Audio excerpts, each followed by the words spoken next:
Grammar Girl here. I'm Mignon Fogarty, your friendly guide to the English language. Today, we're going to talk about the different ways we leave sounds out of words, and then we're going to look at a wild study showing that the way people talk is being influenced by AI. But before we start, I have two quick notes. First, David wrote in with a correction on one little bit of Latin in episode 1087 about why Latin died. We said that in a famous scene in Life of Brian, a Roman soldier chastises Brian for conjugating Romanus to Romane. But David said that these words are nouns, so they aren't conjugated. They're declined. And he added, yes, my teacher grabbed me by the ear when I made an especially egregious mistake, just like in Life of Brian. Thanks, David. And then the second note is that Katie from West Seattle called in and said the domain name of John Kelly's blog wasn't clear in episode 1043. So that is mashedradish.com, mashed radish, M-A-S-H-E-D, radish like the vegetable.com. I actually talked to John last week, and it's a great blog. This next segment is by Susan Herman. In episode 1039, we talked about how to use ellipsis, initial pronoun deletion, not the punctuation mark, in informal language to make communication flow more easily and efficiently, like the well-known advertising slogan, "Got milk." Ellipsis is the omission of whole words, but today we're going to talk about a similar phenomenon called elision, which is the omission of sounds or syllables, usually in casual or informal speech. We use it when we're sure the meaning will be clear, and our amazing brains fill in the missing sounds. We'll mostly talk about what we do when we're talking, but elision also happens in writing, especially dialogue, or in certain kinds of literature and poetry. In writing, we normally show elision with an apostrophe. We skip over certain sounds or syllables, or even blend words together when we talk to make our speech sound more fluid and rhythmic. That's why teachers of English as a second language teach elision to help their students sound more natural. In an article on the language learning website Syncopy on how to sound like a native speaker, an English instructor describes elision as, quote, smoothing out the bumps in speech to make it flow more naturally, unquote. After all, it would sound stuffy to pronounce every single sound in a word in a casual conversation. We've all said something like, do you suppose we could go out to eat tonight? And have been understood perfectly. Vowels, consonants, and whole syllables can be elided. That's the verb form of elision. Almost every syllable in English contains a vowel, and we often refer to syllables as phonemes or units of sound. First, let's look at how elision happens. Vowel elision occurs only with unstressed vowels, sometimes called weak or reduced vowels, like in the pronunciations prob'ly, chocolate, and veteran. Each of these words technically has three syllables, probably, chocolate, and veteran, but we often shorten them to two in everyday speech. In each case, the unstressed vowel is dropped. When a syllable contains an unstressed vowel, we describe it as unstressed too. For the linguistically curious, stress means emphasizing a sound by making it longer, louder, or higher pitch, as in grammar, where the first syllable is stressed, or elision, when the second syllable is. Stressed vowels are never elided. That would sound strange and could cause confusion. We can also give consonants the boot, usually when they come at the end of words or syllables or before another consonant. Some examples are next time, cold drink, and good boy, which the author of this segment admits to gushing frequently to her cats. Notice that the first two examples involve words that end in the same consonant the following ones begin with. It might sound a little stilted to pronounce both consonants like next time or cold drink. The last example, good boy, is baby talk, which can involve omitting sounds to make words shorter or more digestible. Next time and cold drink are also examples of word boundary elision, which is when two words are blended to make communication smoother. This includes contractions like I'm or let's. Sure, we could say I am or let us, but it may sound unnecessarily formal. The author of this segment remembers a language instructor writing GJET, D-J-E-E-T, D-J-E-T, on the whiteboard and asking if they knew what it meant. When they sounded it out, they realized it was how "did you eat yet" is often rendered in informal, rapid speech. There's a lot going on with that example, but you get the idea. Now we can break down elision further by where it happens or which part of the word is deleted. First, we have apheresis, which is the deletion of sounds or syllables at the beginning of words, like loan instead of alone, tis instead of it is, and instead of them, as in did you see 'em? Merriam-Webster doesn't even label em as informal since it's so common, but notes that it dates back to Middle English and was used before the 12th century. For more on dictionary labels, see episode 1079. So elision isn't a new phenomenon and doesn't happen suddenly. Words and pronunciations change over time, just like all the other aspects of language. And we have a special name for apheresis when the vowel or syllable deleted at the beginning of the word is unstressed. Aphesis. It's very common and can be heard in words like neath for beneath and fess for confess. The next type of elision is syncope, which is when sounds or syllables are deleted from the middle of words. Think library, camera, or prob'ly. With syncope, the unstressed syllable comes after a stressed one. Another interesting example is, well, the word interesting, which, as University of Michigan professor Ann Curzan points out in an NPR interview, can be pronounced with either 3 or 4 syllables.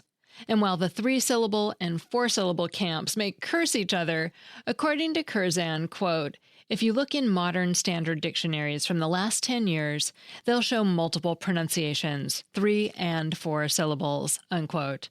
And you can hear more from Ann Curzan in episode 980, where she was on to talk about her book, Says Who.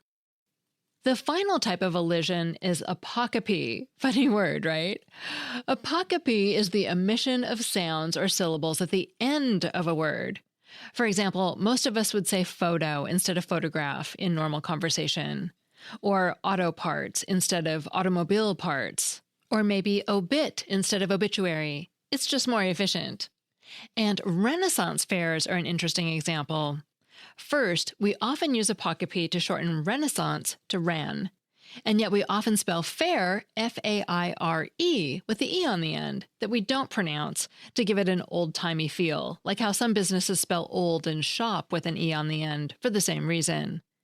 These final E's were once pronounced, but then dropped, and eventually we stopped using them in modern spelling. Finally, as I mentioned at the beginning, elision can be used in writing, especially in literary or poetic works. One notable example is the Star-Spangled Banner, whose lyrics include "O'er the ramparts we watched," in which "over" is pronounced and written without the V. Even Shakespeare used elision in Sonnet 116, published in 1609, in the verse, "It is the star to every wandering bark." These are both examples of syncope. Now go on and share your newfound knowledge of elision, and remember, grammar's fun.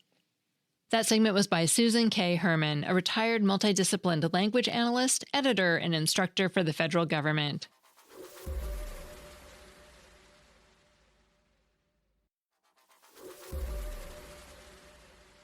One of the things I've wondered ever since I encountered AI writing was whether the patterns we see there would change how we actually use language ourselves. For example, I've wondered whether ChatGPT correctly using idioms that people often confuse, like champ at the bit versus chomp at the bit. Hypothetically, I don't know if that's actually happening, but if it did, would that cause more people to use the right phrase? Well, we don't have the answer to that yet, but there was just a really interesting study that showed people are actually starting to talk like ChatGPT. Now, you might remember from the show last week that ChatGPT seems to use certain lofty words more often, especially when writing scientific papers. Words like delve, meticulous, intricate, captivate, and tapestry. Well, researchers at the Max Planck Institute for Human Development looked for those top 20 words in the transcripts of almost 280,000 academic YouTube videos, and found that since the release of ChatGPT, these YouTubers are also using some of these words more often. I wondered whether the channels were just reading scientific papers out loud, since the words are already known to appear there more often.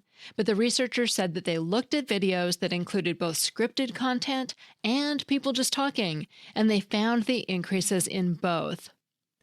People in these types of videos used words including prowess, tapestry, reveled, and yes, delve far more often after ChatGPT came out in 2023 than they did in earlier videos. Prowess showed the biggest increase, showing up about 60% more often, but quite a few others showed up at least 30% more often. One interesting thing is that it isn't happening with all the words, though. For reasons they don't understand, the use of some words popular with ChatGPT, such as groundbreaking and underscore, actually fell, and it'll be interesting to see if they can find other factors that are influencing people's word choices. One thing I wish the study would have looked at is how many of the science YouTubers using the ChatGPT words had English as their second or third language. Another thing AI writing does is flatten out dialect quirks. It's highly likely to write in standard English. So when a researcher from Brazil, whose first language is Portuguese, for example, puts a paper they wrote in English into ChatGPT and asks it to, quote, clean up the language, it'll most often strip out any phrases that don't seem like standard English. I don't know enough about science in other languages to give you a relevant example, but I'm thinking about episode 969 from 2024, when Susan Herman wrote about calques, like when people in South Florida say they make a party instead of throw a party, because make is the verb they'd use in Spanish. So if a scientific paper had a similar kind of non-standard phrasing, I'd expect ChatGPT to change it. And then, as we've seen, it could also put in a few delves or realms. And you can imagine that those writers in particular, who are under pressure to publish and sound professional, could absorb the idea that these words represent quote-unquote good English, more than a native speaker might if they're looking at the changes ChatGPT made for feedback on their writing. And if that happens, they may also be more likely to incorporate it into their speech. There's still a lot to tease out here, and the researchers also say that this isn't the first time computers have influenced the way people behave. They point to people changing the way they play chess or the game Go based on strategies developed by machines. Finally, an article about the study in The Verge points out that the existence of AI can also influence how we feel about messages we receive. For example, people have been using suggested replies in email and texts for a while. A Nature paper by researchers at Cornell says billions of these smart messages are sent every day. Ironically, people who receive these messages actually like them more than messages written by humans, and they describe the supposed people behind these messages as closer and more cooperative. But once the people getting the messages become suspicious that their conversation partner is using AI, they change their tune and rate them more negatively. This sets up a catch-22 highlighted by the researchers. They say, quote, perceived smart reply use is judged negatively, but actual use by the partner resulted in more positive attitudes. So it's not AI use itself that's turning people off. That's actually making people more satisfied. It's attitudes about AI use. The feeling that the messages are insincere, inauthentic, or that someone doesn't care enough to take the time to write a message. That's turning people off. Communication is about much more than the words we use. I've been interested in language change for a long time, and I suppose it shouldn't be surprising that these new tools that we interact with through conversational language are also a new driver of language change. It's definitely interesting, and I'd say the takeaway message is that it might not be all bad to take some writing advice from AI, but when you want people to feel like you care about them, make sure they know that you're actually writing the messages you send.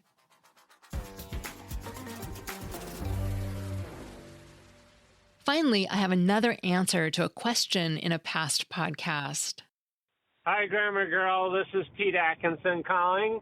I'm on my commute. I just listened to episode 1063, I believe, and the Familect was a question about a VW bug. They were asking about the space behind the seats that they call the cubby. I've heard it called a Kombi, Kombi. And in fact, if you look up the lyrics of the old song by Men at Work, Down Under, the first line says something about traveling in a burned out Kombi. So I think that's the Australian version of the cubby. So it might come from there. I don't know, but that's my story and I'm sticking to it. Great work. Later. Thanks, Pete. What a great blast from the past it is to remember those lyrics. Wikipedia tells me that a Kombi is another name for the Volkswagen Transporter, which looks like a type of Volkswagen bus, and the name comes from the German combination motor vehicle, because with side windows and removable rear seats, it was both a passenger and a cargo vehicle combined. But that doesn't mean it couldn't also be the name for the cubby in a VW bug. Thanks for the call and listening to the podcast on your commute. If you want to share the story of your Familect, a word or phrase that you only use with your friends or family, leave a message on the voicemail line at 833-214-GIRL or leave a voice message on WhatsApp. Be sure to call from a nice quiet place, and if you want that number or a link later, you can always find them in the show notes. Grammar Girl is a Quick and Dirty Tips podcast, and we have lots of other shows. This week, the Nutrition Diva responds to concerned listeners who worry they might not be getting all the nutritional benefit out of their favorite breakfast foods. Thanks to Morgan Christianson in advertising, Dan Feierabend in audio, Nat Hoops in marketing, and Holly Hutchings, director of podcasts, who loves Pilates and her favorite current move is single leg bridges. And I'm Mignon Fogarty, better known as Grammar Girl and author of the tip-a-day book, The Grammar Daily. That's all. Thanks for listening.